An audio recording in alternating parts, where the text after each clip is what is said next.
inasema kwamba kila mtu anatakiwa kuheshimu katiba ya nchi, kuheshimu na kuitii katiba ya Jamhuri ya Muungano wa Tanzania pamoja na sheria zake. Lakini hawa wenzetu wao bila kufahamu kwamba hii ni jamhuri au kuheshimu kwamba kutambua kwamba hii ni jamhuri, wameamua kukiuka kwa wazi kabisa katiba ya jamhuri ya nchi yetu na kuzuia mikutano ya vyama vya siasa, wakisahau kwamba ibara ya 29 ibara ndogo ya kwanza ya katiba ya Jamhuri ya Muungano wa Tanzania inaweka wazi kabisa. Sasa kwa kuwa hawa watu, nadhani hata wewe anajiita mwanasheria, hata sheria hazijui, itabidi nisome ibara ya 29 ibara ndogo ya kwanza. Kila mtu katika Jamhuri ya Muungano anaye haki ya kufaidi haki za msingi za binadamu na matokeo ya kila mtu kutekeleza wajibu wake kwa jamii kama zilivyofafanua katika ibara ya 12 hadi 28 za sehemu hii ya sura hii ya katiba. Ibara ndogo ya pili katika 29, kila mtu katika Jamhuri ya Muungano wa Tanzania anaye haki ya kupata hifadhi sawa chini ya sheria za Jamhuri ya Muungano. Ibara ndogo ile ya 5 inasema hivi: ili watu wote waweze kufaidi haki na uhuru vilivyotajwa na katiba hii, kila mtu ana wajibu wa kutenda na kuendesha shughuli zake kwa namna ambayo haitaingilia haki na uhuru wa watu wengine au maslahi ya umma. Katiba inasema kwamba lazima uheshimu haki ambazo zimehakikishwa na kutolewa na katiba ya Jamhuri ya Muungano wa Tanzania, ikiwa ni haki ya kufanya siasa. Haki, ibara ya 20 inatoa haki ya watu kuweza kujumuika na kuunda vyama na kuweza kutoa maoni yao na itikadi zao. Sasa ambacho kimefanyika ikawa ni kwamba ni kinyume cha katiba hiyo ya Jamhuri ya Muungano ya Tanzania, na wameamua kutumia mabavu. Kwa hiyo hakuna sheria ambayo Katambi au mwingine anatumia isipokuwa nini? Ni mabavu. Sasa ikatokea kwamba kuna wanaharakati na Watanzania ambao wanatumia haki zao za katiba, wakasema kwamba wanataka kuandaa maandamano ya tarehe 7 mwezi wa 7. Chadema haikuwa inashiriki kwa namna yote ile katika maandamano hayo, na ilisema wazi kabisa kwamba katika mikutano ile bado kwa tukifanya katiba mpya na Free Tundu Lissu, kusema siku ya maandamano ambayo itaishwa na chama itatajwa. Lakini Chadema haiwezi kumzuia Mtanzania asitumie haki yake ya kikatiba ya kuweza kuandamana. Kama watu wanaandaa maandamano, acha waandamane.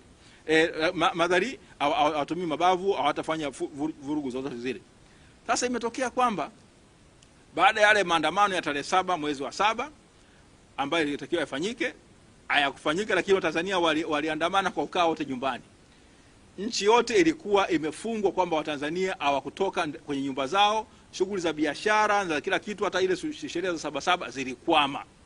Kwa hiyo kulikuwa na namna nyingine ya kuandamana. Wanasema kuna njia nyingi za kuua mbwa. Unaweza ukamkaba, unaweza ukamnyonga, unaweza ukamnyima chakula, unaweza kumpiga sindano, unaweza kumlisha sumu. Watanzania waliamua kwamba wao wasiende, wasitoke nje. Kwa hiyo ilikuwa namna ya kuweza kuonyesha kwamba hawaridhishwi na mambo ambayo yanaendelea katika nchi yetu, kwamba madhari ya watu wanatumia mabavu. Hata ile njia halali kabisa ya watu kuweza kutoa maoni yao, maandamano ni njia halali kabisa. Martin Luther King Jr. kule Marekani alikuwa wanaandamana. Mahatma Gandhi alikuwa wanaandamana, na hata hapa Tanzania watu walikuwa wakiandamana siku zote za nyuma. Afrika Kusini Desmond Tutu na nani, watu wamekuwa wakiandamana. Ufaransa tunawafahamu kabisa, wao ni wataalamu wa kuandamana, wanaandamana vibaya tena, wakati mwingine maandamano yao huwa ni ya vurugu, lakini nafahamika hiyo ni haki ya kawaida kabisa, na inatambuliwa na ibara ya 18 ya katiba ya Jamhuri ya Muungano ya Tanzania.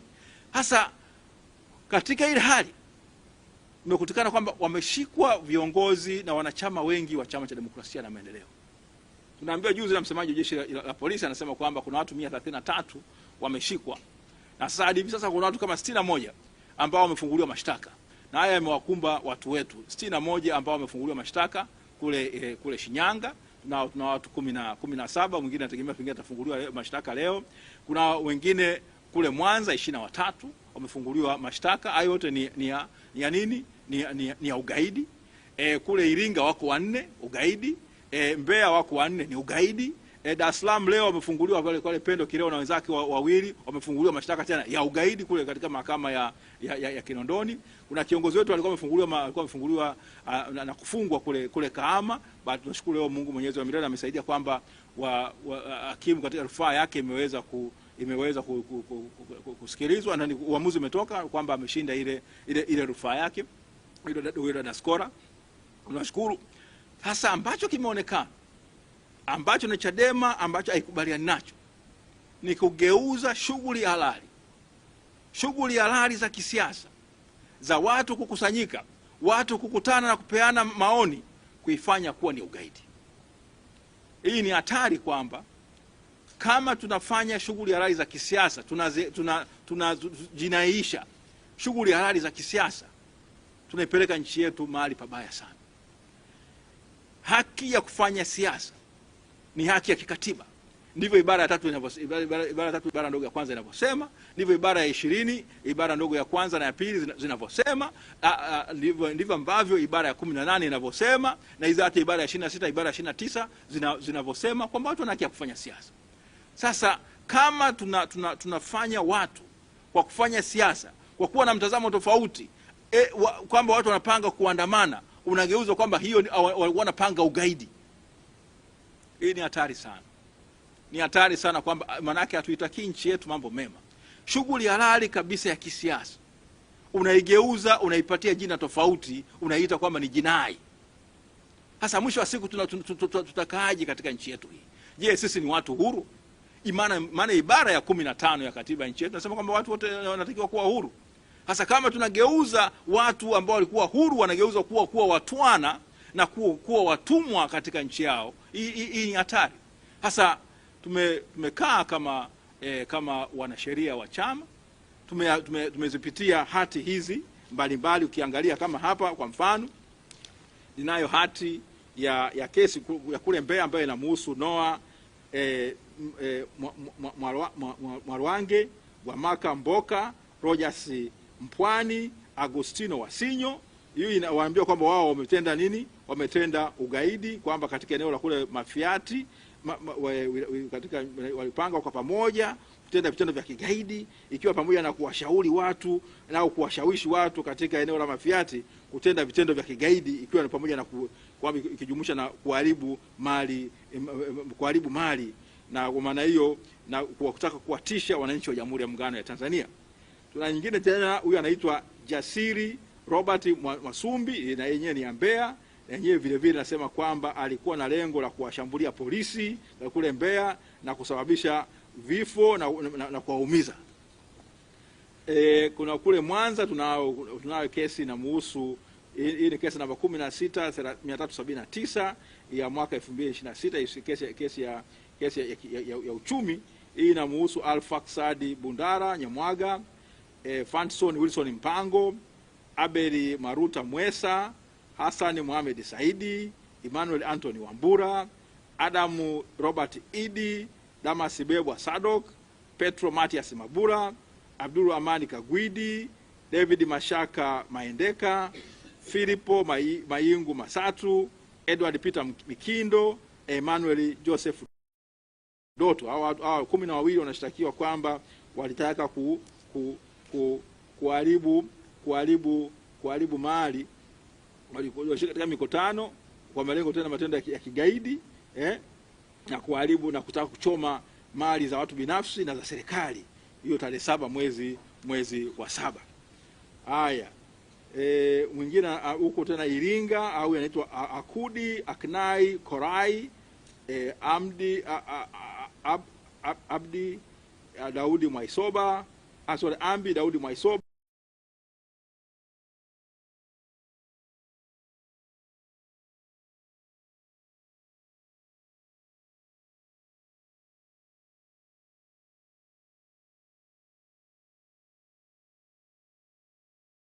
Edman Beatu Sambara wameshtakiwa na kesi ya kiuchumi. Ngoro Mwebi Charles Yoyo, hao wote wanaambiwa kwamba walitaka katika maeneo huko Shinyanga kuanzia tarehe 15 mwezi wa 6 mpaka tarehe 10 mwezi wa 7 katika maeneo mbali ya Shinyanga walikula njama ya kutenda matendo ya kigaidi, ikiwa pamoja na kuwa na maandamano haramu. Kwa hiyo wakitaka kutishia usalama wa nchi yetu. Vile vile hawa tena Edwin Ongito, hiyo ni kesi, hawa 16504, Ongito, Jabari Abdul Sharifu, Sengiyumba Sadiki, Boniface Queen Kasuruba, Hussein Marijani Hamidu, Mohamed Shabani Mkimani, Mwinyi Salomu Kuliengana, Omari Ali Ng'aniga, Maulidi Ramadhani. Hao wanasema kwamba kuanzia kati ya tarehe 26 Juni mwaka 2026 hadi tarehe 7 Julai katika maeneo mbalimbali kule Shinyanga walikuwa na lengo, walikuwa njama za kutaka kutenda matendo ya kigaidi, ikiwa ni nini? Ugaidi wao ni nini? Maandamano haramu. Tukaenda kule Mwanza, kuna kesi ya kiuchumi namba 16375 dhidi ya Deus Elias Masarago, Mohamed Saidi Tosha, Fabian Bernard Nguvumali, Samuel Kayange Mtani, Samuel Ngaji Kobel, Julius Mwita Makonga, Fanuel John Lutana, Filipo Juma Kurwa, Filipo Ntembeji Shipuruko, Hamisi Masanja Mnyimvua. Hawa wanaambiwa kwamba wataka kutenda matendo ya nini? Ya kigaidi huko Mwanza katika eneo katika kuanzia tarehe 4 kati ya tarehe 4 na tarehe 7 katika sehemu ya Nyamagana. Walikutaka kushiriki mikutano wakijua kama mikutano hiyo ina lengo la kufanya nini? Mambo ya kigaidi, ikiwa ni pamoja na nini? Na kuchoma moto mali za watu binafsi na za serikali. Sasa na ya mwisho hii hapa ilikuwa inahusu Jackson Venant Kabiesereza. Hii ni kule Shinyanga, ni kesi namba 16503 ya mwaka 2026, kesi ya kiuchumi ambayo sema kwamba huko Shinyanga kati ya tarehe 15 Juni na tarehe 2 mwezi wa 7 wao walikula njama za kutenda matendo ya kigaidi, ikiwa ni pamoja na kufanya nini? Kuwachochea wananchi kufanya matendo haramu ya kuandamana. Sasa hiyo ndio hali tulionayo, kwamba unakuwa na watu ambao wana haki kabisa ya kikatiba ya kushiriki maandamano au kutoa maoni yao. Mwisho wa siku unaamua kuigeuza kwamba sasa sio haki tena, bali ni jinai. Umetenda matendo ya nini? Ya ugaidi. Sasa hii kwa kweli inafanya kwamba mtu aanze kusema kwamba sasa, je, nchi yetu inaamini katika utawala wa sheria? Na mwendesha mashtaka mkuu wa serikali kwa mujibu wa ibara ya 59 ibara B kubwa ya Katiba ya Jamhuri ya Muungano ya Tanzania inamtaka kwamba kwanza licha kuanzisha ofisi yake inataka kwamba afanye kazi zake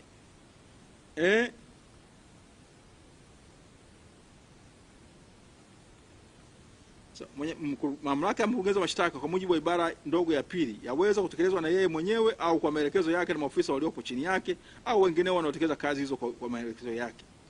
Katika 4 sasa, katika kutekeleza mamlaka yake mkurugenzi wa mashtaka atakuwa huru, hata ingiliwa na mtu yeyote au na mamlaka yeyote, na atazingatia mambo yafuatayo: A, nia ya kutenda haki; B, kuzuia matumizi mabaya ya taratibu za utoaji haki; na C, maslahi ya umma. Sasa katika hali kama hii hapa, zote hizi kesi unakuta kwamba zina vibali vya mkurugenzi mkuu wa taifa wa mashtaka. Sasa ni kweli kwamba tumefika hapa kweli kwamba hizi kesi ambazo mtu anatekeleza tu haki yake ya kikatiba inageuzwa inakuwa ni jinai?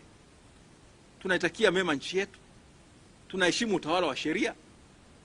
Haya ni masuala ambayo kama Watanzania lazima tujiulize. Je, mtu kutoa maoni yake au kukutana na wenzake imegeuka kuwa ni tendo la ugaidi? Chadema haiungi mkono ugaidi kwa namna yote, na Chadema inaamini katika matumizi ya njia za amani za nini? Kufikisha ujumbe wake. Na ndivyo ambavyo katiba hii inavyosema, ibara ya 20 ibara ndogo ya pili ya Katiba ya Jamhuri ya Muungano ya Tanzania, na ndivyo sheria ya vyama vya siasa kifungu cha 19 kinavyosema. Na sisi tunakiamini moja kwa moja. Lakini unapogeuza shughuli halali ambayo katiba inaruhusu ukaita jinai, kwa hakika unakuwa watendei haki wa Tanzania.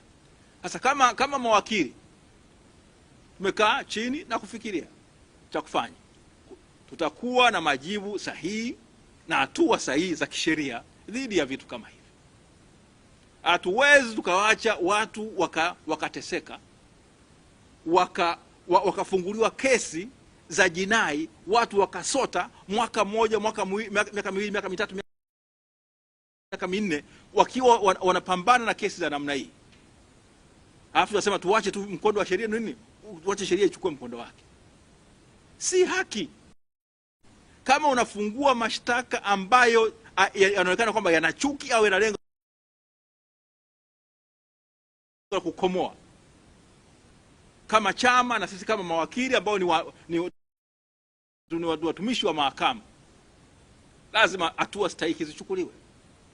Hatuwezi tukaacha hivi. Tumevumilia sana. Mwenyekiti amefunguliwa kesi, ametumia kila aina ya mbinu za kisheria za mahakamani, kwamba kesi imekuja, pambana nayo mahakamani hivyo hivyo. Sawa. Lakini kuna haja ya kuangalia ukatiba wa vitu hivi. Kuna haja ya kuangalia ukatiba wa vitu hivi, ili mahakama yetu na yenyewe iingie kwenye record kwamba katika wakati kama huu ilichukua hatua gani au ilitoa tafsiri gani kuhusiana na mambo haya ambayo kwa kweli tunaona kwamba si sawa sawa. Kama nilivyosema, Chadema katu kamwe haitaunga mkono matumizi ya nguvu, haitaunga mkono matumizi ya kuharibu mali za watu, lakini katu kamwe haitakubali kuona kile ambacho ni haki ya msingi ya Mtanzania ambayo katiba inaitambua. Agano la kimataifa la haki za kiraia na za kibinadamu linasema, ICCPR inatamka, na Tanzania tumeridhia na kuwa sehemu ya hiyo tamko. Kwa mfano, katika ibara, kama mkitaka kuangalia ibara ya 9 ya katiba ya Jamhuri ya Muungano wa Tanzania inavyosema,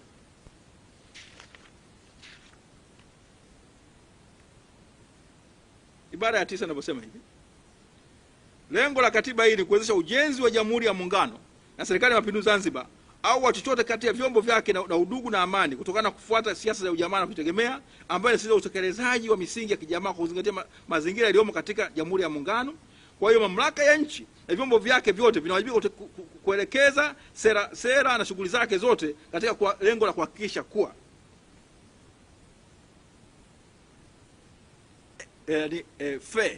au F, kwamba heshima ya binadamu inahifadhiwa na kudumishwa kwa kufuata kanuni za Tangazo la Dunia kuhusu haki za binadamu.